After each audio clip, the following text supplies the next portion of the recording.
Hello and welcome to the Denver Homes Market Report. This is Ricky Schoonover. I'm with 8Z Real Estate, and I'm also host of this podcast, the Denver Homes Market Report. This is Denver's monthly real estate podcast. This is our 7th season, and today's gonna mark episode number 4. So we do them every month. They come out on the first Thursday of every month. Well, that's the goal. I don't always get them out and published by Thursday. I try to at least get them recorded by Thursday. And tomorrow is First Friday. So if you're anywhere in and around the Mile High City, please make your way down to the Arts District on Santa Fe, right there where sort of 8th Avenue and Santa Fe Drive intersect. That's sort of the middle of it, and then you can work your way out from there. But definitely come out to First Friday. It's going to be a good time. I love going out and supporting local artists, and just going out and seeing the galleries and all the food trucks and everything else that goes along with it. Now, Santa Fe Drive won't be closed down. It's not one of those. That's going to come on the first Friday of August. So every year, the first Friday, the August 1st Friday, they close down Santa Fe. But they will close down some of the arterial streets, and they'll put some of the vendors out on those arterial streets, keeping Santa Fe more open and more safe for everyone that's there in attendance. So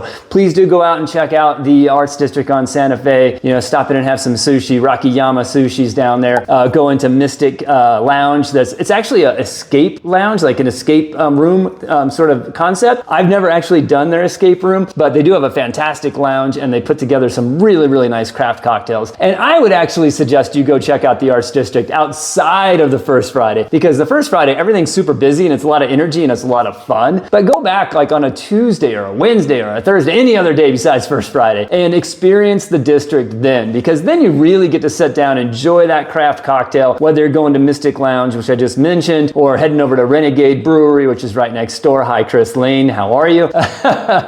Stop in over there and grab a beer, or work your way up a little bit and get a little bit out of the beaten path. Move yourself up a little bit out of the Arts District. You're still going to see art galleries. There's another, it's called Another Art Gallery. It's up there. It's past 6th Avenue. You're going to head, I guess that'd be south. Continue heading south, and when you get to about Black Sky Brewery, stop in there. They've got a really good Mexican lager right now. It's called Coup, and I'm actually hosting a community event, and I'm going to be getting some beer from them. So go out to Black Sky Pizzeria and Brewery and grab yourself a beer or pizza there, and just come out and enjoy the district. It's a lot of fun. Fridays are a lot of fun, a lot of busy, a lot of energy, but I tend to like it when it's a little slower and I can go talk to the staff or talk to the gallery owners, and there's plenty of opportunities to do that. You can go on a first Friday, obviously, or you can go on a third Friday, which is towards the end of the month there. The very third Friday of the month is kind of a collector's night, or they just call it third Friday, but you go out there, the galleries are open in the evening. I think they're open until about 6 or so, but you get to go out to the galleries and kind of enjoy the events, and they have a lot of openings then, and more of the artists or the gallery owners or the curators will be on hand, and it's not quite as busy. So that way you get to have more conversations and learn about the artwork a little bit. So that's what I really enjoy. And then they have Sundays on Santa Fe. We're still trying to get that revamped and re-going again, but they had it where it was kind of a brunch stroll before COVID, and I know they're struggling to get that one back up and running, but the last Sunday of the month, go on down to the district. Again, it's about 11 o'clock to 2 o'clock time frames. Galleries will be open, and a little bit slower pace, less people. You can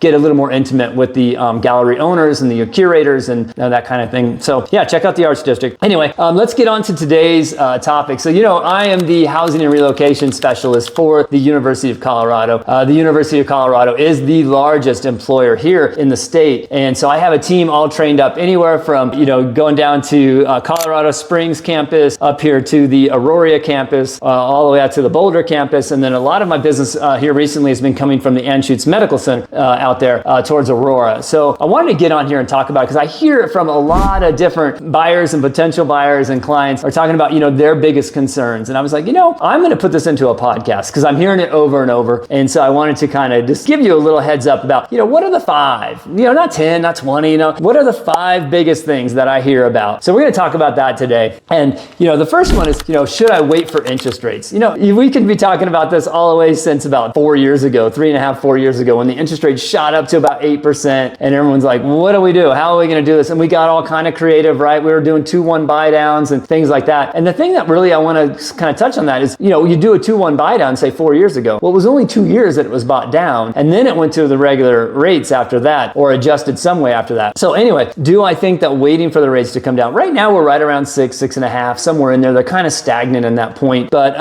as you're waiting for those, what else are you missing out on? Because the rates are just one part of the equation. What about prices? Prices have softened. We've seen that. 5 to 10% have been talking about that. It's been fairly consistent for the past year. About 5% they'd come down. And so you're seeing some really good deals out there, and you're seeing some that are kind of not priced right. And you're seeing that throughout the market. So, if you're talking about waiting for rates to come down, what are you going to give up? You're going to give up inventory, because right now we have over 30,000 listings in the MLS. Back when the market was really, really hot, we had about 4,000. So now you've got, 500% to use a weird analogy, but you've got a lot more inventory with 30,000 plus homes on the market in the Denver metro area available for sale instead of 4,000. So there's a lot more homes to choose from. That's one aspect that you would kind of give up as you're waiting for the rates to come down. And when they do come down, the demand comes up. What happens? The inventory dries up pretty quickly. As the inventory dries up and sellers start seeing all their neighbors selling their homes, they start throwing them on for another 10,000, another 20,000, another 30,000, and pretty soon prices are back up 100 grand. You're like, oh, I just missed the boat. So, that's one of the things we're going to talk about later in this is when do you buy your home, right? So let's talk about that a little bit later. All right. Then, is Denver becoming a buyer's market? Second concern or second question I always hear. And the reality is we are in a buyer's market. The reality is we've got, 45 to 60 days on market. It depends on what month you kind of check it on, but right around, let's just say 50 for an average. 50 days on market. That's how long the average home is staying on market before they get an offer. And then once they get an offer, they've got to work through that contract, which takes another 30 days. And we're seeing about maybe 15 to 20% of those homes come out of contract. They fall out, they've gone, the buyer has put an offer in, the seller has maybe countered or accepted the offer, whatever it is, buyer and seller have come to an agreement on the contract. Now they're working through the contract and then something happens. And it can be anything. A lot of times it's inspections. A lot of times it's not even the actual inspection, but that's the real easy time for a buyer where they're still doing their due diligence. They're still trying to make sure that this is the right commute for them, if it's close enough to their place of worship or the schools for their children, all that sort of discovery things they're doing in that first 2 weeks. And so when you hear a home falling out of contract and you're like, oh, well, it was for the inspection. That's the stated question or the stated answer. But a lot of times it maybe not even had anything to do with the inspection. Maybe it was just that the buyer felt like this was not the right home for them for whatever reason. And that's the one out that they can get where you don't really have to give a reason. You say, hey, my inspection period's up. We can't come to terms on the house or the condition or the location, and we're going to back out of this deal. And then the other one is normally financing. So those are the two that kind of, and that's going to be later on once they start to get to the final loan approval. And those are the ones that are really heartbreaking because they've already gone through so many steps, and then they can't get that final loan from the lender. And it does happen. It's just less common. But the main one you're going to hear about is due diligence or inspection where it went out of contract. So, are we in a buyer's market? Absolutely, we're in a buyer's market. We've been in a buyer's market. We've been in a buyer's market for probably about a year. Buyers are in the driver's seat. Whether all of our sellers out there want to recognize that or realize that, I know there's a little bit of a lead and a lag time, especially some lag time where you're starting to see houses stay on the market longer and not sell, or maybe you're finding some accidental renters, right? They tried to sell their home, they couldn't sell it, they couldn't get the price they wanted, and so they came off the market and now they're going to become landlords just because their life has moved on and they have to get that home sold. And since they weren't able to get it sold, I'm getting calls. I got a call this morning actually from somebody right here in the Denver area and said, Ricky, we couldn't get our home sold. They didn't list it with me. They didn't get their home sold, and now they were thinking about renting. How do they go about that? How do they target their audience? So I helped them a little bit as much as I could with that. And I also pointed them in the direction of Noble Rentals, which is a property management company that's under our 8Z real estate umbrella. So I pointed them in that direction and said, reach out to Forrest and his team up there, and they'll get you going on a rental if that's what you plan to do. If you want to revisit about selling your home, you want to look at some other options, give me a call and we'll talk about it. So that's how I kind of sent them on the way. So,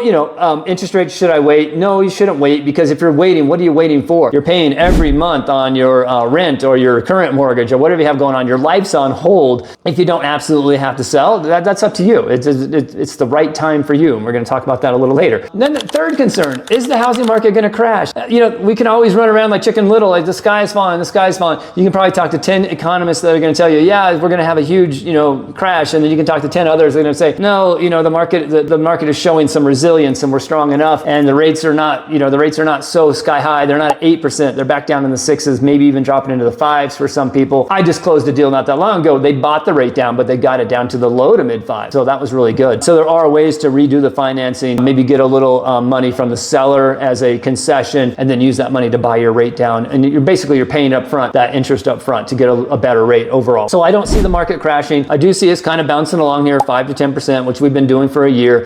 So I wouldn't wait on that as far as a crash coming. And then the next one is, and it's also zip code to zip code, right? The nicer zip codes, I don't want to say nicer, the more desirable zip codes are always going to have those homes that are going to sell. And then the ones that are in the maybe not so desirable zip codes are going to have a little bit harder time when the market slows down. When the market's busy, kind of all the ships rise, right? But the market slows down, some fall harder than others faster. And then the other one is, for the sellers out there, how do you compete? It's the price, it's the price, it's the price. There's really only a few things on your home that we need to worry about when we're listing it for sale. And the first one is presentation, right? The curb appeal and that first 30 seconds when that potential buyer walks in, the presentation has to be there. Professional staging is the most ideal. I'm showing properties right now with a couple through my partnership with the University of Colorado, where I've been showing for the past 4 to 6 weeks. And I'll tell you, when we walk in a home that's lived in, it's an immediate turnoff. It's an immediate turnoff. You walk in, you can smell last night's dinner or this morning's breakfast, whatever it is got going on. You've got, you're living your life. You're living your life. And I know that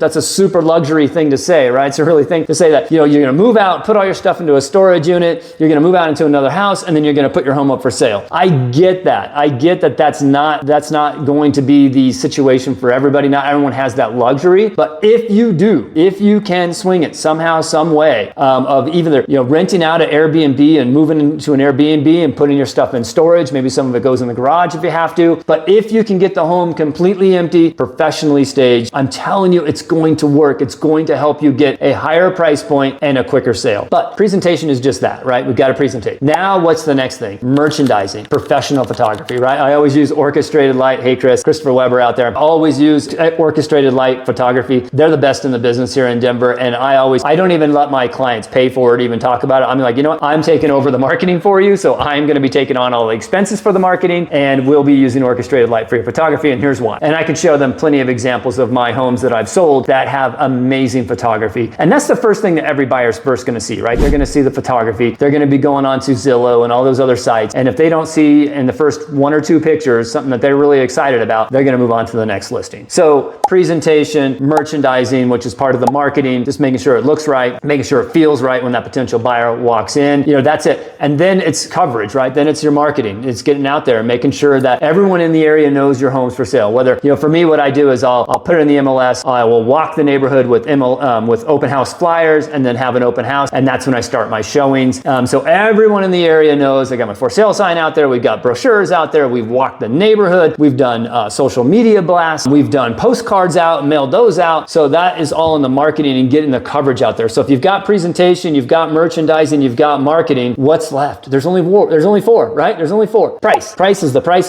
So that's the main thing that's driving right now is price. And that's how sellers are competing. That is it. It is price. Presentation, merchandising, getting good coverage, marketing, and then price. That's it. And then the 5th concern. Hey, Ricky, I'm relocating to Colorado. I get a call from, it's usually an email. I get an email that comes through. Maybe it's an Anschutz medical staffer or medical professional. And they're like, hey, we're moving in. And, what should we do? Should we rent or should we buy? And that's always a big thing. It's a personal thing. I've had some deals where I do all the video tours for my clients. They don't even come to Colorado. They're in Ohio or Florida or wherever they're at. And I'm doing videos and I'm sending to them on like Facebook Live or Facebook videos. Or they come in for a house hunting trip and we kind of do a tour around. They put an offer on a house. They get it accepted. They go back home. And then I kind of help them work through the contract from here while they're working through the contract remotely back at their homes. And then they move back out. And that happens to be the situation right here. I have a couple, they're coming in from Ohio, I believe. And they came out on a house hunting trip. I think they came out on 2 different house hunting trips, but they came out on a house hunting trip. We went around, looked at some properties. We found one they really liked. And then we put the offer in. We got it accepted. Now they've been back at home, kind of working through the contract from home. And I'm here. I'm actually at their home right now. They come in tomorrow night. So I needed a place to sit and do my podcast. It's quiet here. And my other listing, they're doing some work on it right now. So I thought, I'll come over here and just do my podcast. So anyways, they're coming in from there. So if you're going to be relocating to Colorado, it's really a personal thing. I can help you without even coming to Colorado. I had another deal just down the street over here in Whittier as well, where the buyers never came throughout the whole thing, and not even through the final walkthrough. It wasn't until closing that they came out and moved in. So we can work it either way. I've had others where they're already living here. I had a couple just recently. They were already living here out in the Golden area. We started working together and found them a house. And so they'd been in Colorado for about a year. And then I just had a buyer consultation on Thursday or Friday. Same situation. situation. They're already living here locally in the Rhino area, and they're looking to buy a home. So we started that process Thursday or Friday. So it just depends. If you want to come in, move in, relocate, and find a place to rent for a while and kind of get used to the area, sometimes you're going to be knowing where you're going to work. Like this couple I'm just talking about, they're going to be working at Anschutz Medical, and they want to live within bicycle distance, so they want to live within 8 miles. So that makes it fairly easy, right? It's like, well, there's 8 miles. There we go. We got I-70 to I-25 to just about the edge of Cherry Creek, and then out to the edge of Aurora, and that's pretty much the area. So those are pretty easy to sort of find a home if it's that compact. If you're going to be working from home and you don't really care where you're going to live, and you might live anywhere from Arvada down to Littleton to Centennial to wherever, then you might want to come out and spend some time or rent for a while if you're just not sure where you want to live. But I can certainly give you a lot of insight. I have helped a lot of out-of-state relocations where we've gotten pretty good just asking the right questions, just doing a buyer consult and learning what your particulars are, and we can get you into a home without you having to rent. If you rent, then you're stuck there for 6 or 7 months. It's a 1-year lease typically, but then the landlord wants you to give them a notice, a written notice, anywhere from 60 to 90 days before the end of your lease that you're not going to renew. So if you're going to do that, you kind of need a warm and fuzzy, right? You need to start working on that about 6 months into your lease and start getting your pre-approval, start looking at the neighborhood, start looking at pricing, start looking at the homes, and get a good sense that you're going to be able to move, that you're going to be able to find something and move before you have to let the landlord know that you're not intending to renew that lease. So be thinking ahead on that if you're in a lease. Other than that, we're at 18 minutes. This one went so fast. So thank you very much for tuning in. We talked about the 5 concerns, right? So the 5 concerns really for us is, should I wait for interest rates? No, don't wait for interest rates. Don't buy the home when it's right for you. Don't try to time the market. The other one was, are we in a buyer's market? We've been in a buyer's market. We've been in a buyer's market for over a year. What else do we have going on here? Another concern was, how do the sellers compete today? Merchandising, well, first of all, presentation, merchandising, marketing, price. That's really it. And then, relocating like we just talked about. Everyone's a little different. Everyone's comfort level is different when they're buying a home. If they've bought other homes before, maybe that process is a little easier in other states or whatever. But it just depends. It's just up to the individual buyer and how they want to do it. I can certainly help them without ever touching foot in Colorado until they close. If they're comfortable doing that on videos and talking back and forth and just asking questions, maybe they come out for a house hunting trip, which I think is kind of the best. Come out for a house hunting trip. We find that, we start working with them remotely first, get a really good idea of what they're looking for, make sure I'm sending them some homes they're really, really liking, and then they book their house hunting trip. They come out, they verify that, they look at a few homes, they find one they really like, and then they go back and we can work remotely from there while they're closing. All right, so we're going to close out today's podcast. Thank you very much for tuning in. This is Ricky Schoonover with 8Z Real Estate, and I am the Housing and Relocation Specialist for the University of Colorado. So I've had a lot of out-of-state buyers here recently. Had a really great month in June, and leading up to June, the 3 or 4 months leading up to June, and then the closings came. So I just wanted to get on here, talk about the 5 biggest concerns. I hope you have a great month and a great 4th of July coming up. Tomorrow is First Friday, so go out to the Arts District on Santa Fe, and we will catch up with you in August.